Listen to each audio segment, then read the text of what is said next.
इष्ट गुरुदेव को बारंबार नमोस्तु नमोस्तु नमोस्तु।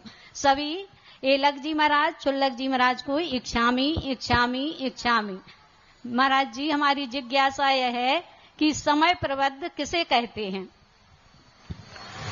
समय प्रबद्ध किया जाता है, एक समय में जो कार्य होता है उसे समय प्रबद्ध कहते हैं।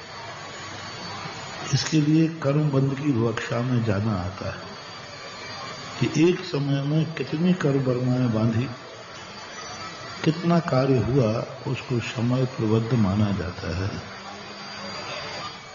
जिज्ञासा करेंगे श्रीमती मोनिका जैन सागर। अगली पर्ची निकाल दें। एक भक्तांबर जी पाठ में नाम प्राप्त हुआ कुमारी सोनल जैन, जो अधिशासी अधिकारी है मिर्जापुर में, और पुत्री हैं श्रीमान ब्रज किशोर जी, एडवोकेट, विधि मंत्री, हमारे सतोदय तीर्थ क्षेत्र सेरोन जी से। देखो, मूर्ति यदि किसी ने बोली आदि ली है तो शोर सूतक हो जाने से उस पर कोई फर्क नहीं पड़ता। बोली ली है तो बोली ले ली, मूर्ति प्रतिष्ठा लिखी जाएगी, उनको शामिल होना कोई जरूरी नहीं है। यानी शोर सूतक वाला भी मूर्ति विराजमान करने की बोली ले सकता है। वो विराजमान करने समय हाथ नहीं लगाएगा, विराजमान की तो बोली ले सकता है। मान लो किसी के शोर सूतक है और भगवान को विराजमान की बोली लग रही है तो वो ले सकता है। शांति धारा की बोली शोर सूतक वाला ले सकता है, करेगा नहीं।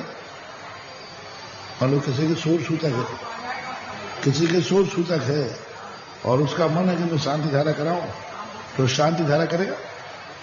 वो नहीं करेगा। लेकिन उसकी बोली बोली जाएगी, उसका नाम बोला जाएगा, उसके नाम से कोई दूसरा कर देगा, नाम उसी का आएगा।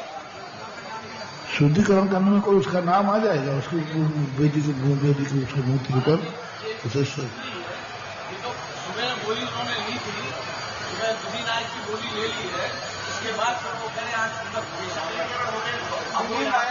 कोई फर्क नहीं कहता हूं। शोर सूतक होने के बाद भी लो तो कोई बाधा नहीं। मैं तो कह रहा हूं हो जाए कोई बाधा नहीं।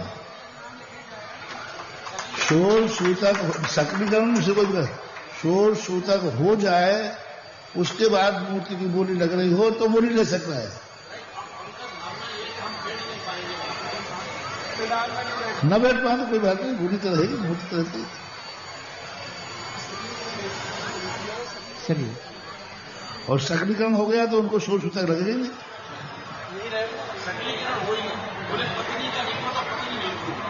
तो पति का तो हो गया था, अरे फिर हो गया, माना जाता है।